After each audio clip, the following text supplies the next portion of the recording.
Bonjour à tous, si vous arrivez ici par hasard, je suis Karine Carville, auteure hybride mais pas mutante pour autant. Ici je partage mon expérience de l'écriture de façon professionnelle mais sans me prendre au sérieux. Astuces d'écriture, humour d'écrivain, attention parfois ça pique un peu. Bonne humeur et défi déjanté, si cette chaîne est encore petite on s'y amuse bien. Pour les habitués, n'oubliez pas de vous abonner pour ne louper aucune des prochaines vidéos. Allez, bisous bye. Ouais je sais, au début ça surprend. Pas trop eu le temps de filmer mon démarrage ce matin, ça a été un petit peu sur les chapeaux de roue, donc let's go. Alors j'ai la fenêtre ouverte, j'espère que vous n'allez pas trop entendre les voitures passer, mais ça fait quand même du bien parce que il y a du soleil ce matin, ça fait tellement du bien. Là je suis déjà sur Twitch, il est presque 11h et j'attaque enfin la relecture du Baiser des Ténèbres. Il s'est passé plein de choses ce week-end au niveau de mon organisation, de planning éditorial, etc. Je pense qu'on en parlera, je vous expliquerai tout ça, mais là il va falloir vraiment que je me mette à bosser. Mais je me suis dit que ça vous intéresserait peut-être de voir comment je m'y prends. Donc l'idéal pour moi, ce serait que cette semaine, je puisse relire en entier le manuscrit du Baiser des Ténèbres. J'espère que c'est faisable. J'ai 5 jours de travail cette semaine pour le faire. J'ai donc divisé en fait mon bouquin en 5 parties. Donc d'où les petits post-it roses que vous voyez là. Donc je vais essayer de faire une partie par jour, ce qui fait aux alentours de 28 pages. Donc je pense que c'est faisable.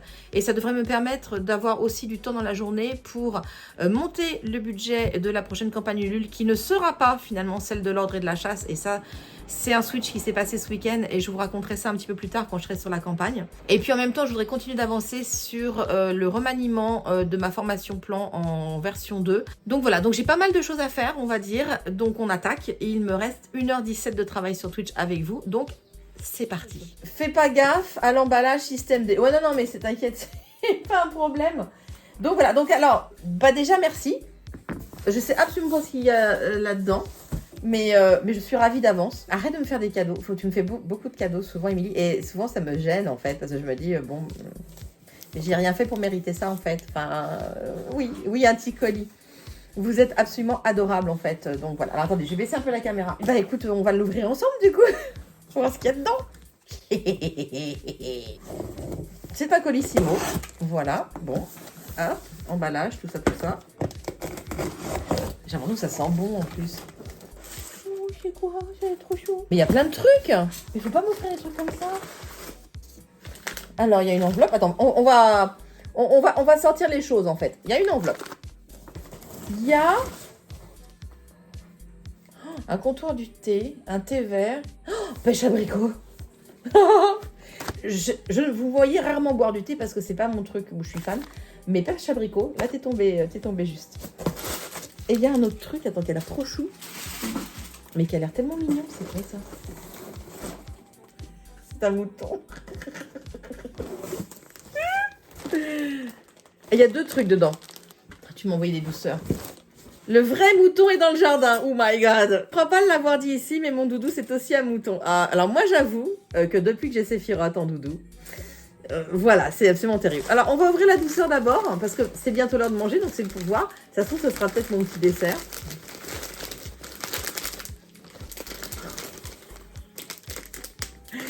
Oh mon Dieu, ce sont des schmutz. Alors, je sais pas trop comment on dit, voilà, les schmutz. Mais bref, c'est des petits oursons guimauves, c'est trop bon. Bon, ça sera pour mon dessert de ce midi. Voilà, j'en mangerai un ou 2. Oh, trop bien. Merci, Émilie. Je vais garder le mouton en dernier, je sais pas pourquoi. Bon, ça ressemble à un bouquin. C'est un webtoon, c'est quoi? Oh! Oh, qu'il est beau! Il est absolument magnifique. Je le connais pas du tout. Kimono Ito. Oh, tome 1.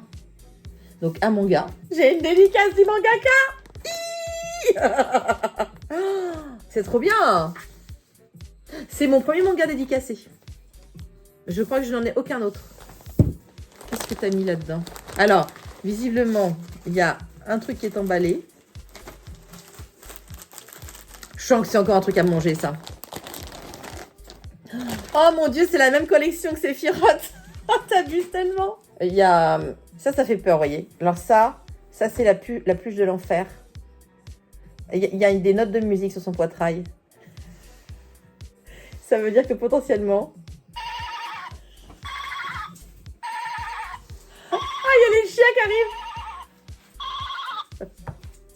Tu fais trop de bruit. Tu peux pas dormir avec un truc comme ça. T'imagines, tu te retournes dans la nuit, tu appuies par mégarde, tu fais une crise cardiaque. Il est super doux. Bah, et bon, comme Sephiroth, voilà. Il est tellement mignon. Ah, j'ai un nouveau petit mouton à mettre dans la collection. Trop bien. Je sens que c'est encore un truc à manger, ça. C'est Pâques.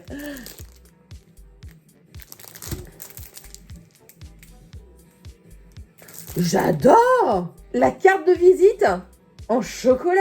C'est extraordinaire. C'est juste dingue.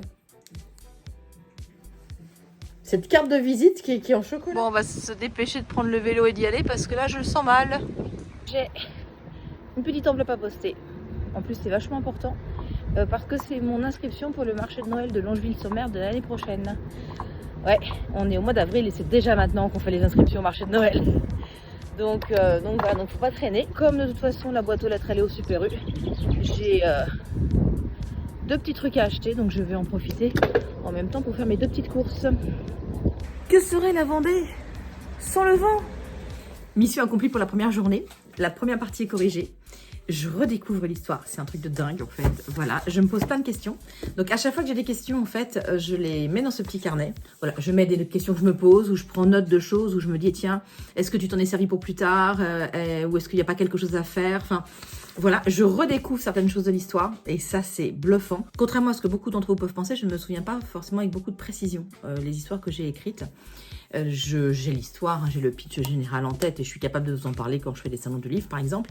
Mais en règle générale, si je relis mes livres, chose qui arrive très rarement en fait, je redécouvre ma façon d'écrire et je redécouvre mon histoire et je me dis oh, ah ouais. Et là, typiquement, là je suis tombée sur 2-3 expressions et j'ai fait oh ouais, c'est bien écrit, voilà. Alors à côté de ça, j'ai du rouge partout, hein. Enfin franchement. Voilà, c'est bien écrit parce qu'il y a certaines expressions qui mettent vraiment dans l'atmosphère et je suis contente de les avoir trouvées assez spontanément finalement lors du premier jet. Donc ça, c'est vachement bien. Après, j'ai du rouge sur toutes les pages, j'ai des coquilles, des fautes d'orthographe, des choses comme ça. Des mots où je suis pas forcément d'accord maintenant de les avoir utilisés. Mais dans l'ensemble, je trouve que c'est prometteur et que ça se tient bien. Je me pose quand même la question de savoir si j'ai besoin de rajouter une histoire parallèle et décalée, mais il y en a déjà. Donc j'ai presque envie de dire que ça serait presque une nouvelle en plus, peut-être pour la campagne Ulule plus tard, ou je sais pas. Je verrai. Mais pour l'instant, tout se passe très très bien, donc je suis très très contente. Il est 15h43, d'ici une grosse demi-heure, il va falloir que je prenne Naska parce que je vais chez l'ostéopathe avec elle. Donc j'ai à peine le temps de faire 3-4 trucs. Et là, je suis en plus en communication avec mon infographiste, puisque en fait, vous l'avez peut-être compris, mais les campagnes Ulule ont été switchées. C'est-à-dire que je pensais sortir en premier L'Ordre et la Chasse et donc partir sur la campagne nulle de L'Ordre et la Chasse. Et en fait, vu que ce livre va sortir en relié, que je veux des illustrations, que je veux plein de choses, en fait, je suis en train de prendre trop de retard dessus.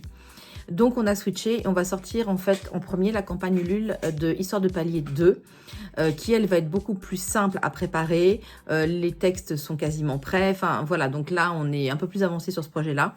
Donc, je vais essayer que d'ici un petit mois, donc début mai, la campagne Ulule soit en place et que vous puissiez donc commander votre exemplaire ou vos exemplaires pour ceux qui n'ont pas eu le 1, vous pourrez avoir le 1 et le 2 et que vous puissiez commander vos exemplaires sur les mois de mai et juin. Donc, on est en train de discuter de la liste de choses qu'il faut faire. On est en train de discuter prix aussi. Donc, je vais répondre du coup à mon infographiste là rapidement. Et puis, ma foi, on va être parti du jeune. On va ton ostéo. Il fait un temps dégueulasse. J'ai même mis du temps pour venir jusqu'ici, c'est pour vous dire. Mais bon, après, c'est pour la bonne cause. Je me dis que ça va lui faire vachement bien. Une petite séance d'ostéopathie. Je vous raconte ça après. Oui, tu es coupable de m'avoir réveillé encore une fois trop tôt.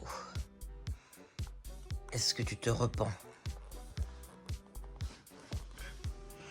Est-ce que tu as honte de toi?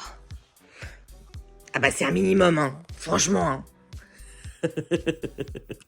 Il est 10h15, on est mercredi.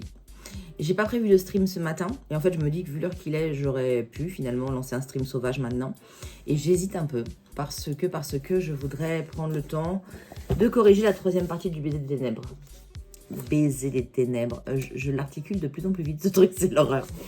J'ai super bien avancé lundi et mardi dessus. Je suis totalement dans les clous et dans les temps. Donc en fait, ça veut dire que aujourd'hui, 3e partie, je recommence à la page 60.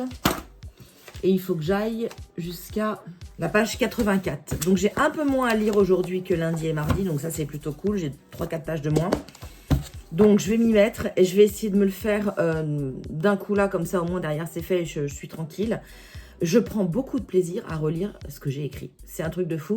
J'ai écrit Le baiser des ténèbres au mois de juin l'année dernière, donc ça fait bientôt 1 an, ça fait 10 mois on va dire que je l'ai écrit. Je l'ai laissé reposer depuis et je suis assez bluffée, en toute modestie, de la qualité de ce que j'ai fait. Je m'attache énormément aux personnages, je les trouve vraiment chouettes, bien définis. Et c'est chouette parce que j'avais fait un travail préparatoire sur Le baiser des ténèbres par rapport aux personnages, un petit peu différent d'habitude. Et donc ça m'ouvre aussi des perspectives pour mes prochains bouquins. Et ça me confirme dans le fait que je suis bien une écrivronne, parce que tout comme c'est en bûchant qu'on devient bûcheron, c'est en écrivant qu'on devient écrivron, donc pour ma part écrivronne, et que je continue à progresser chaque année dans ma pratique de l'écriture, et que en fait, pour ça, il suffit d'écrire. Et c'est souvent ce que je vous dis à vous, mes coachés, hein, ceux que je suis en formation, en atelier, en coaching. Souvent, je vous dis, en fait, si tu veux progresser, écris. Il n'y a pas le choix. Parce que pour certains d'entre vous, en fait, vous partez dans de la théorie, par exemple, et vous connaissez plein de concepts, narratifs, etc. Pour un peu, vous en connaîtriez même plus que moi, pour certains. Des fois, vous me sortez des mots, même en anglais et tout, et je vous dis, mais t'as chopé ça où, quoi? Je dis pas que c'est faux, mais ça vient d'où, quoi? Et en fait, pour certains, vous vous bloquez comme ça sur des grandes théories, des grands concepts, et vous oubliez un truc. La pratique, les amis, la pratique. Parce que c'est en pratiquant qu'on se rend compte de la véracité en fait de ces concepts et qu'on découvre aussi s'ils nous correspondent ou pas. Parce qu'il y a des pratiques narratives qui ne me correspondent pas, maintenant je le sais, donc je fais autrement, tout simplement. Et je crois que l'expérience est absolument nécessaire quand on écrit. Conclusion, et ben je réattaque en fait, voilà, ma correction maintenant. Avec beaucoup de plaisir, c'est trop cool. Et puis on se retrouve juste après. En fait, vous l'avez compris, là, cette semaine, je vous fais plutôt un weekly vlog. Parce que tourner tous les jours, c'est un peu intense en ce moment et j'y arrive pas. Et je vous expliquerai aussi plus tard pourquoi c'est intense, parce qu'on a fait un switch d'enfer ce week-end. Je vous explique ça plus tard. Pour l'instant, il faut que je bosse. Alors quand je bosse, il y a un truc que je fais quand je veux rester concentrée, c'est que je me mets de la petite musique de concentration. Et alors tout bêtement, je trouve ça sur YouTube. Et en plus, il y a une superbe image. Franchement, je me croirais en train de bosser sur une terrasse au pied des montagnes. C'est trop bien.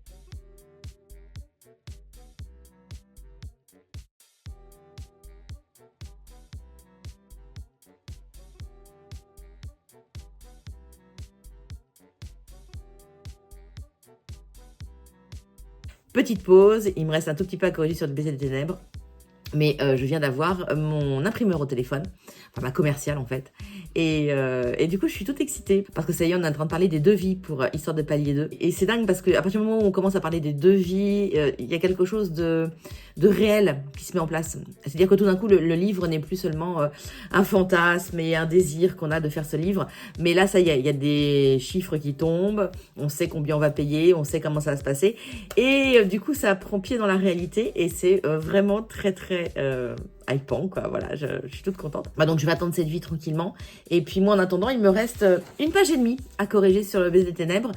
Tout se passe très, très bien, voilà, il y a eu une première scène horrible, enfin, bon, voilà, il y a une autre scène très émouvante. Enfin, voilà, je suis contente toujours de ce qui se passe dans ce bouquin-là. Donc, let's go, je continue. Et je vais vous parler d'Histoire de Palier 2 juste après, parce qu'il faut quand même que je vous tienne au courant de ce qui se passe un petit peu de ce côté-là. C'est bon, c'est fait. 3e partie corrigée. Je suis super contente. Il me reste une 50aine de pages entre demain et après-demain pour finir de relire complètement ce bouquin. Et ça se passe super bien. Et c'est bien. Non, je suis contente. Je suis vraiment contente. Voilà. Pour une fois, voilà. Alors, j'ai du rouge partout sur le livre. Hein, je suis contente, mais il faut pas rêver. Il y a plein de trucs à revoir. Mais ça va, la base est vraiment cool. Et je suis d'autant plus contente qu'en fait, je le confie normalement début du mois prochain à une lectrice professionnelle. C'est la première fois que je passe par une lectrice pro, qui en plus est spécialisée dans le domaine de l'horreur. Oui, petite suée. Mais bon. Donc forcément, j'appréhende son retour. Mais je me dis d'un autre côté que ce que j'ai fait là me semble pas mal par rapport à ce que je suis capable de faire. Donc au moins, bah, j'aurai un retour objectif et voilà. Et puis bah, si elle me dit c'est top, bah, je serai contente. Si elle me dit c'est de la merde, bah, je me dirais ok, bon. Je suis impatiente d'avoir un retour pro en fait sur un de mes bouquins. Parce que les derniers retours pro que j'ai eu, c'était il y a plus de 10 ans. Et c'était... Alors non, c'était pas il y a plus de 10 ans.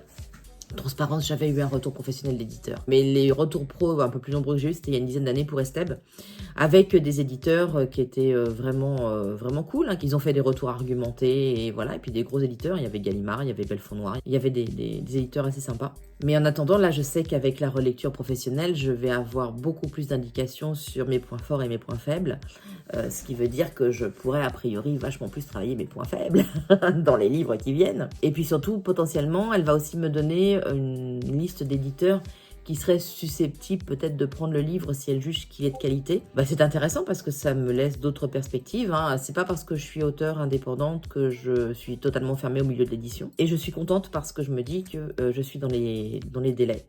Et surtout, ce qui me rend d'autant plus joyeuse, c'est que si tout se passe bien, lundi, mardi prochain, je reporte mes corrections. Et si tout se passe bien, à partir de mercredi, je peux réécrire quelque chose. Et ça me rend vraiment heureuse. À quoi on voit qu'il y a du soleil aujourd'hui? Je viens de mettre 3 secondes le nez dehors pour sortir les chiens. J'ai déjà les lunettes qui ont foncé. Voilà, c'était l'anecdote du moment. Là, je suis en pleine alpha lecture. Donc là, j'ai besoin de temps pour corriger pour une de mes coachées. Et ensuite, j'ai un coaching. Et je pense que je reviendrai vers vous en fin d'après-midi pour vous parler de ce que je vais vous parler depuis le début. Est-ce que je viens de fouiller mes tiroirs pour essayer de trouver le manche là télescopique pour pouvoir filmer en tenant? Oui, effectivement.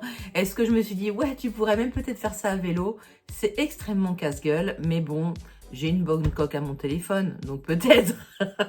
Sinon, un peu plus sérieusement, je voulais vous parler vite fait du switch que je fais donc par rapport aux projets qui doivent sortir et par rapport aux campagnes Ulule qui doivent être menées. Alors en fait, ce qui s'est passé, c'est que L'Ordre et la Chasse, c'était la prochaine campagne Ulule. Elle devait commencer début mai, fin avril, début mai. Et il s'avère que je suis pas prête parce que on est en train en fait de travailler sur le projet et d'améliorer de semaine en semaine ce que l'on veut mettre au niveau de l'intérieur et de l'extérieur du livre. Et du coup, ça va être trop joli. Mais le problème, c'est que ça prend du temps parce que dessus, en fait, j'ai 2 illustrateurs qui travaillent. J'ai une infographiste, j'ai le metteur en page, j'ai beaucoup de monde qui est en train de travailler sur ce bouquin. Puis du coup, je me trouve un peu en mode si je veux mener vraiment le projet jusqu'au bout de ce que j'ai dans ma tête, il faut encore un peu de temps pour concevoir les choses comme il faut. Et parallèlement à ça, j'ai les auteurs d'Histoire de Palier qui ont commencé à me dire dis donc Karine, tu sais que c'est au mois de juillet qu'on signe les dédicaces d'Histoire de Palier 2. Et effectivement, ils ont raison, parce qu'au mois de juillet, on va écrire Histoire de Palier 3. Voilà, on n'arrête pas une équipe qui gagne. Je vous rappelle d'ailleurs que si vous avez envie un jour de participer à un de mes campus d'écriture, il n'y a pas de problème. Au mois d'août, il doit me rester encore 1 ou 2 places. Donc si vous avez envie de vivre cette aventure, d'écrire avec moi pendant une semaine et avec un groupe qui est hyper sympa, bienveillant, dynamique et très drôle, c'est le moment de me contacter. Et si vous avez envie de passer une semaine hors du temps, une semaine consacrée à l'écriture, eh bien c'est possible en juillet 2024. Bon, bref, les auteurs ont mis un petit coup de pression et ils ont eu raison en me disant oui mais alors du coup si on fait la campagne Ulule de l'Ordre et la Chasse au mois de mai-juin, quand est-ce qu'on fait celle de l'Histoire de Palier 2? Et c'est vrai, je me rendais compte qu'au niveau deadline j'étais pas bonne et je n'envisage pas en fait d'enchaîner 2 campagnes Ulule, déjà parce que c'est un boulot de dingue, on va quand même le dire. Ensuite parce qu'il faut pouvoir assurer les envois des contreparties et ça fait beaucoup de paquets à envoyer. Et puis enfin, tout simplement parce que je trouve que pour ma commu, enchaîner 2 campagnes Ulule, c'est pas hyper cool pour votre portefeuille. Donc du coup, je me suis dit, c'est pas forcément le truc à faire. Conclusion, on a switché les campagnes. Donc en fait, la campagne Histoire de Palier qui devait avoir lieu en 2e passe en priorité, de manière à ce qu'on soit sûr qu'au mois de juin, on récupère les exemplaires fin juin et qu'au mois de juillet, pendant le campus d'écriture, les auteurs puissent faire toutes leurs dédicaces sur tous les bouquins. On y avait quand même passé 2 soirées l'année dernière. Donc si vous ne m'entendez plus parler de l'Ordre et la Chasse, c'est normal, c'est parce que le projet est en cours de construction et qu'il a besoin de quelques semaines supplémentaires pour vraiment être fignolé et être beau. Mais ne vous inquiétez pas, vous allez en réentendre parler très rapidement, très certainement cet été. Et par contre, si vous avez très envie de voir ce que va donner Histoire de Palier 2, c'est le moment de rester connecté et de voir ce qui se passe parce que vous allez très vite avoir des nouvelles de ce nouveau projet et vous allez pouvoir compléter votre collection. Sans compter que l'histoire qu'ils ont écrite l'année dernière, mais vous n'êtes tellement pas prêts, vous allez voir, c'est encore extraordinaire ce qu'ils ont fait. 16h30. Il fait pas super beau, mais j'ai plein de colis à envoyer à Mondial Relais, donc va falloir que j'y aille, je pense. J'en profite d'ailleurs pour remercier tous ceux qui commandent tous les jours dans ma boutique en ligne. Voilà. Merci beaucoup de m'aider à vivre de ma passion, tout simplement. Et comme là, je suis un petit peu cassée, que j'ai encore une bonne demi-heure d'alpha lecture à faire avant de peut-être m'occuper un petit peu encore des réseaux, je pense que je vais prendre mon petit vélo, je vais charger les Mondial Relais dans mon petit vélo et je vais aller au locker parce qu'on est mercredi. et que ben, mon magasin Mondial Relais est fermé le mercredi après-midi. Donc maintenant que je sais me servir du locker, eh ben, je vais y aller.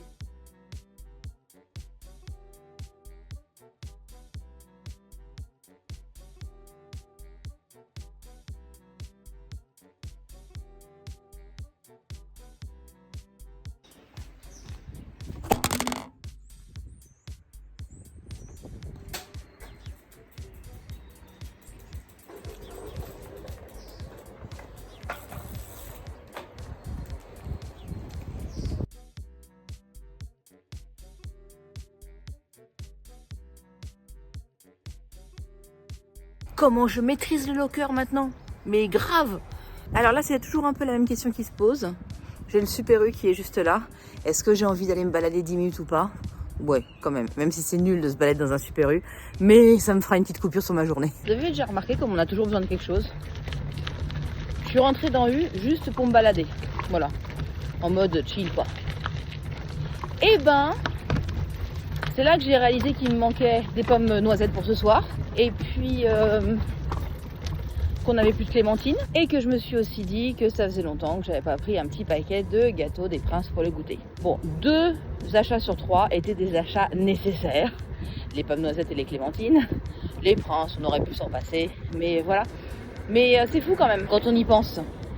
On a toujours besoin de quelque chose. Il manque toujours quelque chose. Alors là, permettez-moi d'avoir une réflexion de vieux. Vu mon âge, j'ai le droit. Mais il manquait toujours un truc dans le temps aussi. Non, parce que qu'il manque des choses. Mais c'était des vrais manques à mon avis. C'était genre, on arrivait à la fin de saison, il n'y avait plus de patates, quoi. Et donc quand il manquait quelque chose, il manquait vraiment quelque chose. Alors que là, j'ai pas de pommes noisettes, j'aurais pu faire des pâtes. J'en ai plein mon placard. Seulement sur mon menu de la semaine, c'était marqué que ce soir, il y avait des pommes noisettes. Alors après, juste entre nous, j'ai pas une famille qui est extrêmement adaptative, puisqu'on vit à 3 générations sous le même toit. Donc on va dire qu'autant la plus jeune génération s'en fout un peu. Personnellement, pareil. Le mari s'adapte plutôt bien, lui aussi encore, ça va, on n'est pas trop vieux. Mais la génération de nos aînés, eh ben on va dire que ça les perturbe toujours un petit peu. Quand sur le menu de la semaine, il y a marqué pommes noisettes et que je sers des pâtes. Ceci n'est pas une excuse pour acheter des pommes noisettes, c'était juste une remarque. Bref, tout ça pour dire que j'ai toujours l'impression qu'il manque quelque chose. Et parfois, ce qui manque le plus, je pense que c'est le temps. Le temps de réfléchir peut-être, et de se dire qu'on aurait pu faire du riz à la place des pommes noisettes. Le temps de prendre son temps aussi un petit peu et de se dire que, au lieu d'aller à Super U, j'aurais pu aller faire le tour de l'étang avec ma chienne. Ah, le temps de réfléchir en fait. J'ai les boules. Voilà. J'arrive et j'ai Laska qui est sur 3 pattes. Alors, qu'est-ce qu'elle a fait? J'en sais rien. J'en sais rien. Ça me fout les boules. Parce que si elle est sur 3 pattes, c'est qu'elle a mal. Et je sais pas ce qu'elle a fait. Alors, est-ce qu'elle s'est fait ça là, le temps que je sois partie? Putain, j'ai vraiment les boules parce qu'elle remarchait et c'était mieux et voilà. Bon, de toute façon, j'y peux rien. Donc, bon. Quand on peut pas faire quelque chose sur quelque chose, le mieux c'est de lâcher prise et puis de se dire que on va attendre. Voilà, 2 mois de traitement. 2 mois de traitement, elle remarchait et voilà. Et ça me fout les boules. Les petits coucous du soir. On a passé une super soirée sur le lame ce soir avec Eva Kim que je recevais pour la première fois. Super ambiance, je pense que ça a été très fluide. Voilà, on est ressortis tous très très contents. Donc ça améliore un petit peu ma fin de soirée. Je suis un petit peu moins dépitée de la mésaventure de Laska, même si je suis encore très très dépitée maintenant que j'en parle. Sur ce, au dodo. Et puis vous l'aurez compris, je suis en train plutôt de faire un weekly vlog cette semaine parce que je pense qu'il y aura des choses plus sympathiques à voir tout au long de la semaine que sur une seule journée. Si vous vous demandez ce que je fais, eh bien il est 5h, j'ai un coaching à 6h et après ce soir j'ai jeudi, j'écris. Et donc j'ai décidé de me prendre 3 quarts d'heure de pause et j'ai lancé un jeu vidéo, j'ai lancé Ark, c'est un jeu de survie avec des dinosaures. Et ça va me détendre un petit peu, je crois, voilà. Ah, vous n'allez pas voir grand chose parce qu'il fait nuit, évidemment. Quand j'arrive sur Ark, c'est toujours comme ça. Il fait toujours nuit. Est-ce que je peux avoir un peu de feu? Non, d'accord. Magnifique, magnifique, magnifique. Nous sommes la nuit et je n'ai plus de bois, je n'ai plus de branchage, je n'ai plus de quoi faire du feu. On adore. On est vendredi et non, vous verrez pas ma tête tout de suite parce que, et ben là, je commence à bosser avant de m'être préparée. Voilà. Et ça, c'est un truc que j'aime bien faire quand je n'ai pas de stream ni d'obligation le matin.